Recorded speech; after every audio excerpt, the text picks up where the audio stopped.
오셨던 정각이 이 상호사에 존재했는데 요 상이 이제 1885년에 옮겨오게 되는데 그 사이에 나한전이 불타버렸습니다. 그래서 이제 전국적으로 수송을 한 거죠.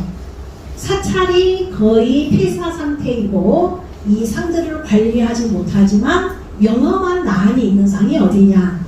그런데 이 풍양조씨, 신정왕후의 친정인 풍양조씨의 그 가문에 그 사람들이 이 상주 목사라든가 이쪽을 관할하고 있었습니다. 그래서 예천에 웅복사라는 절이 있었는데 거의 폐사 수준이니 여기에 있는 상을 왕실의 또 다른 원찰인 상원사로 옮겨오게 되는 거죠. 그래서 이제 그러한 기록들이 1885년에 내탕금을 내려서 1886년에 이제 대대적으로 개최를 해서 이제 현재에 이르게 되는데 여기서 신정왕후 조씨의 흔적은 찾을 수가 없었습니다.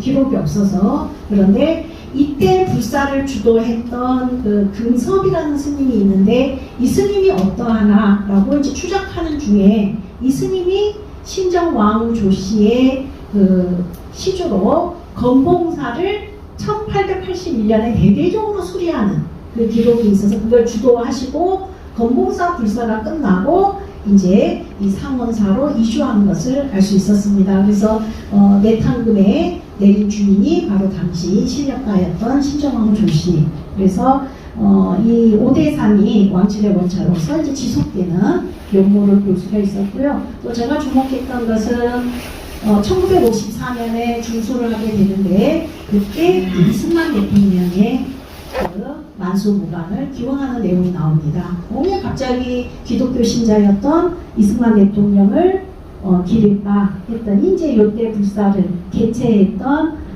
화승이 바로 서울의 경북사에 머물고 계셨던 거죠. 그래서 경북사에서 그 스님과 이승만 대통령과의 그런 교류들이 이제 찾아져서 그래서 모든 일에는 바로 인과 과가 있구나라는 것들을 이제 확인할 수 있는 자료였습니다. 그러니까 어떤 암울한 시대라도 그 신앙의 대상으로 하면 어떻게 핍박하는 사람의 대상을 삼겠어요. 그 당시 최고의 군자상이 모델이 되는 거죠. 그러니까 이 당시에는 유학자, 군자가 모델이었기 때문에 그분들은 늘 책상에 앉아서 공부하기 때문에 약간 이게 구부러진 모습들을 많이 취하는데 이제 그런 면으로 이해하셔도 되겠습니다.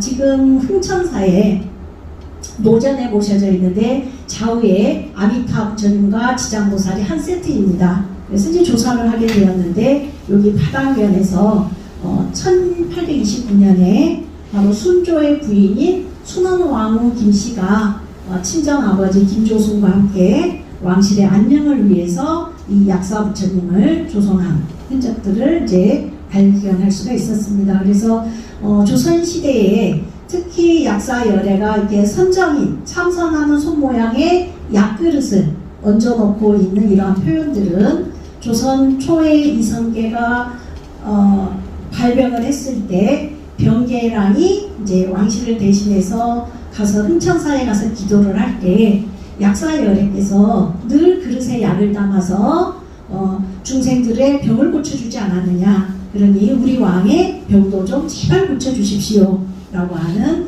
그 기도문을 써서 기도를 하게 됩니다. 그래서 왕실 발언에 약사 열애는 대부분 다 이렇게 그래서 주로 이제 불화들을 주로 조성하게 되고 불상들은 지방의 많은 사찰들이 폐사에 이르고 있었기 때문에 거기 왕실의 원찰이었다가 세가 기울어지면 이제 모셔오게 됩니다. 그래서 서울 흥천사에 명부전에 요 지장상종과 시왕 등등의 20존이 넘는 존상들이 당시 이제 황해도에 배천에 감사사라는 절이 있어서 여기도 세조의 원찰이었습니다.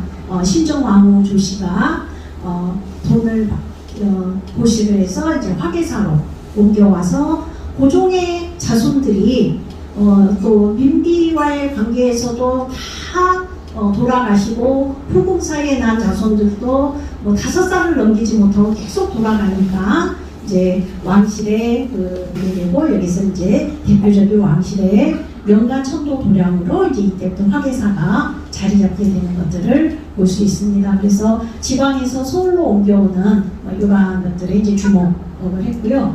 그다음에 이제 오늘 하나 좀 짧은 시간에 소개해드리고 싶은 것은 앞으로 이제 여기에 계신 분들이 불교계를 대표하시는 분들이니까 좀 관심을 가져주십사 하는 차원입니다. 요 상은 2011년에 조계종에서 문화부에서 복장조사를 해서 2015년에 이제 강원도 유형문화재로 지정이 되어서 모든 복장물들이 이렇게 수습이 되었습니다. 그리고 이제 그 후령통, 우리 같으면 사리를 넣는 통이죠. 요 심장인 이 후령통만 이렇게 노란 기단천에 쌓여 있는 상태였고 나머지는 다 개봉이 된 상태였습니다.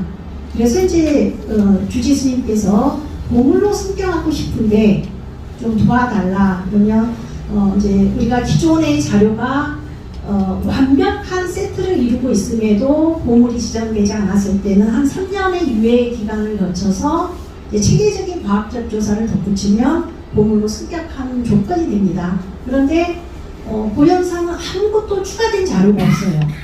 그래서 이제 스님 죄송하지만 요 후령통을 조금 열자. 어차피 스님 다시 재복장을 하실 거면 요걸 좀 열자 그랬더니 이제 주지스님께 자기 절대 못 연다 그러더라고요. 그럼 아니 스님 저도 기존에 있는 자료를 가지고 당대 내노라는 교수님들이 다 붙어서 보고서를 썼는데 안 되는데 아니 저는 그러면 더 이상 못합니다. 그래서 이제 설득을 해서 스님보다 이걸 열게 했어요. 그랬더니 여기 열었더니 이제 보현사가 바로 인도에서 문수 보현을 돌매에 띄워서 여기에 전했다라고 있는 여기 강릉 보현사입니다.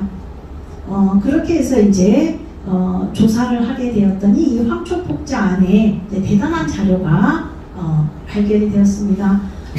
그래서 이제 이런 모습들인데 특히 이렇게 측면에서 보면 굉장히 이렇게 좀 고개를 앞으로 숙이고 있는 모습이고 이 손의 표현들이 엄청 세밀한 그런 이제 모습들을 띄고 있었던 거죠. 그래서 이제 저는 상원사 문수동자상을 연구하면서 문수동자상은 1466년의 기록과 1599년의 기록이 이미 84년에 수습이 되었고 그 다음에 여기 이렇게 오염된 이 저고리가 세조의 피고름이 묻은 저고리다. 그렇게 해서 세간에 엄청난 센세이션을 일으켰죠.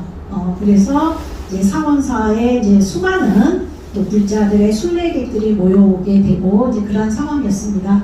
예, 그런데 저는 여기 기록에 석연치 않은 부분들이 있어서 그걸 이제 계속 추적하는 그런 입장이었습니다. 그래서 이제 저희가 조금 다시 되돌려서 현재 상원사에 1466년에 바로 세조의 발병과 관련되어서 조성했던 게 문수동자상 지금 국보로 지정되어 있고요. 그 다음에 환정의천 스님이 원불로 조성한 1661년에 조성한 이 문수보살상입니다. 그래서 요 두 분 아까 제석천 이런 상이 함께 모셔져 있고 그 다음에 이게 강릉 보현사상입니다. 그래서 저희가 이제 지난번 학술대를 하면서 이분은 동자문수고 이분이 노문수이면 이분은 청년문수가 아닐까 이렇게 이제 이야기를 했는데요. 이제 조선시대의 문수신앙을 다시 좀 살펴볼 수 있는 그런 기회를 제공하고 있는 자료라고 하겠습니다. 그래서 이건 사진 촬영 때문에 오는 색깔의 차이인데요. 구성은 같습니다. 그래서 이제 저는 문수동자상을 먼저 접했을 때 동자문수 1종, 노문수 1종이라는 표현이 있어서 이제 조선시대 그 불상의 복장기록 연구할 때 2017년에 이 노문수라는 분이 누구인지가 너무 궁금했던 거죠.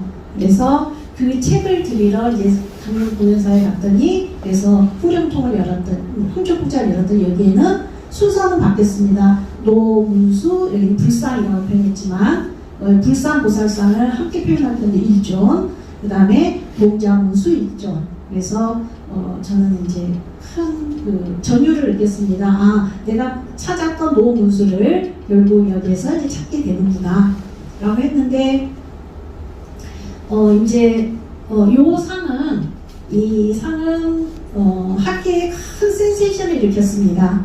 우리 정서하고는 조금 다르고 이와 유사한 상이 조선시대, 고려시대 보살상에 한 번도 없기 때문에 이제 그 지정을 담당했던 선생님은 중국에서 수입한 상이다. 그래서 보물 지정이 보류가 됐거든요. 그래서 이제 강원도는 엄청난 그거에 휘말렸습니다. 아니 우리가 봐서는 우리나라 상인데 왜 중국상이라고 하느냐, 수입상이라고 하느냐.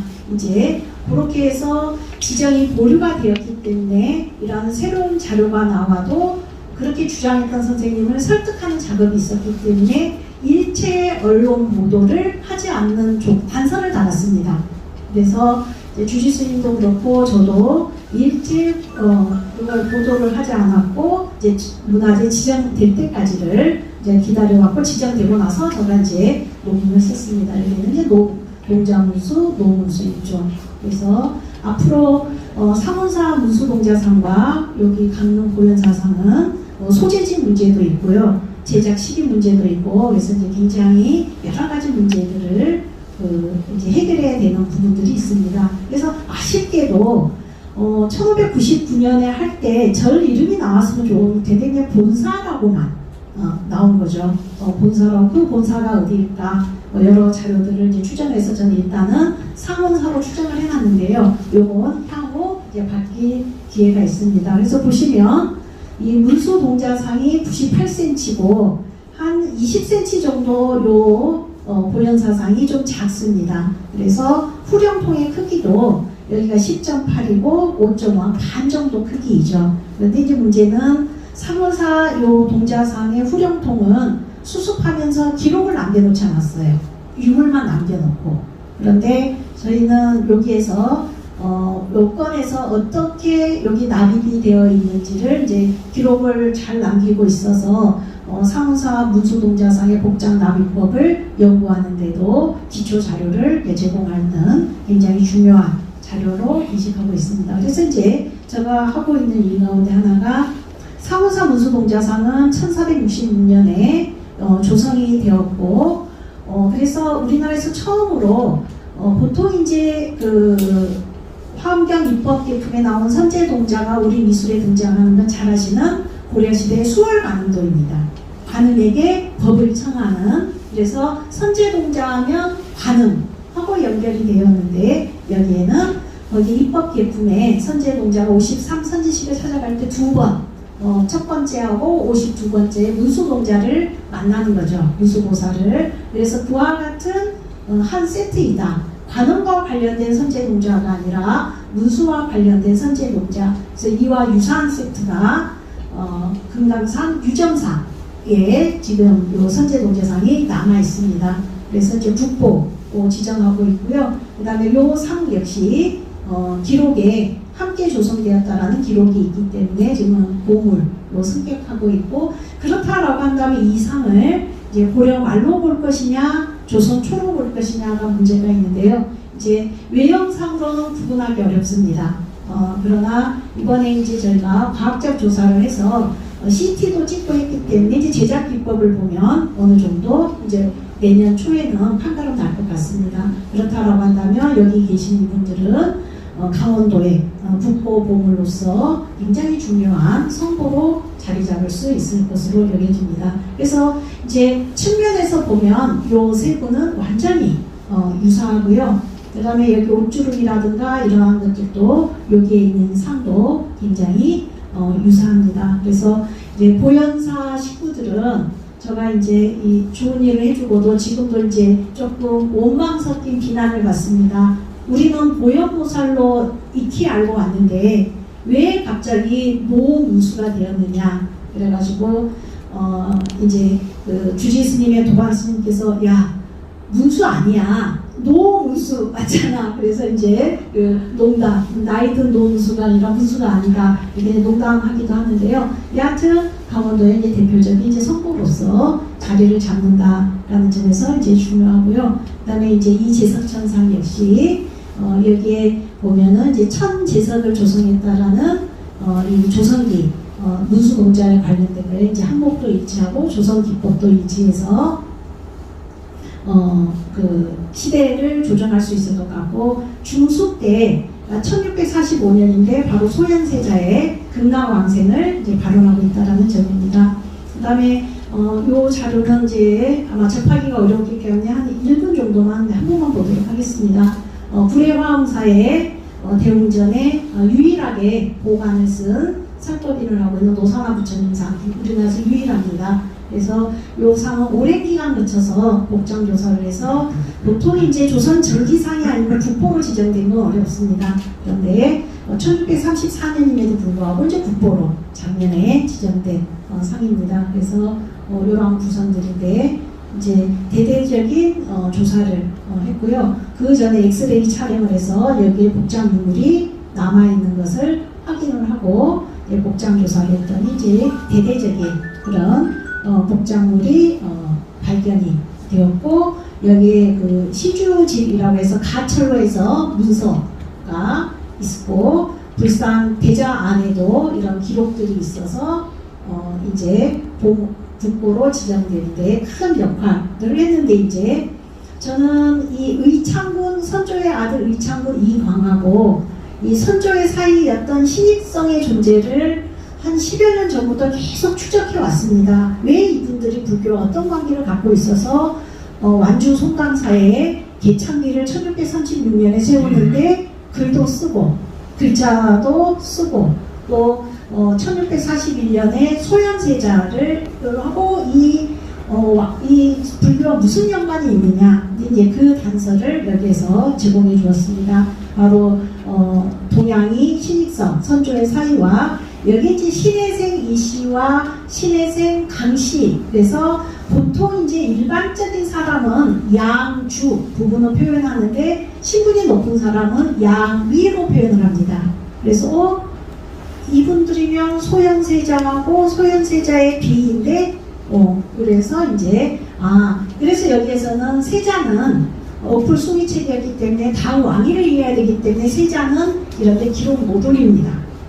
세자 신분으로는. 그래서 여기 출생 연도만 써서 인조 때니까 이미 세자에 책봉됐음에도 불구하고 이렇게 표현을 해서 1634년에 배방각성과 왕실과 인연이 있어서 결국은 이제 이러한 불사에 참여했고, 이러한 왕실과의 인연들은, 소현세자와의 인연들은 결국 순천 송강사의 관음보살상을 1661년에 조성했을 때도 이제 상궁들이 참여하면서 소현세자의 아들 부부가 이제 참여하고 이러한 것들에도 이제 관여가 되어 있다 등등의 이렇게 해서 그 기록과 특히 불상과 직접적인 기록, 그리고 이제 그걸 가지고 지배층들은 조선왕조실록이든 어디든지 흔적을 남기고 있거든요. 그래서 예를 들면 시주기에 있는 인물이 하나 등장하면 그걸 연결시키는데 굉장히 많은 시간은 들었지만, 그래도 올 한 해 이제 작년에 9편에 대한 논문을 다 발표를 해놓고 이제 총론 쓰는 작업이 쉽지가 않았습니다. 그래서 너무 힘들어서 총론은 생략할까 하다가 전체적으로 이해하려면 총론이 필요하기 때문에 이제 앞부분에 총론을 다시 한 5개월에 걸쳐서 쓰다 보니까 이 책의 분량이 이제 1000페이지 정도가 되어버려. 아까 윤창원 사장님께서 말씀해 주셨던 바와 같이 조선시대의 사대부들의 불교의 인식, 그래서 사대부들 가운데 유력 가문에서는 모두 개인의 절을 갖고 있었습니다. 그래서 그걸 분묘할 때 분하고 암지하면서 분암이라고 하고 있고요. 그 대표적인 경우가 여기 남양주의 풍양조시에 시조묘 조맹이 있는데 견선암 있고요. 그래서 원래는 일제강점기 때는 봉선사 말서였다가 지금은 독립했습니다. 그래서 풍양조시 종친에서 관리하고 있고요. 그 다음에 저기 파주에 가면 파평일지에 그 시조묘 역할을 하는 게 선제암이라는 곳이 있습니다. 그 외에도 지방에도 추사김종이도 자기 원찰을 갖고 있고요. 그래서 이제 그러한 사찰들의 를 조금 더 체계적으로 조사하게 되면 조선시대에 조금이나마 불교사 연구에 도움이 되지 않을까, 이제 그러한 역할들을 제가 좀 해줘야 되지 않을까 그런 생각을 갖고 있습니다. 예, 오늘 출신제도 귀한 시간 내주시고 잘 들어주셔서 감사합니다.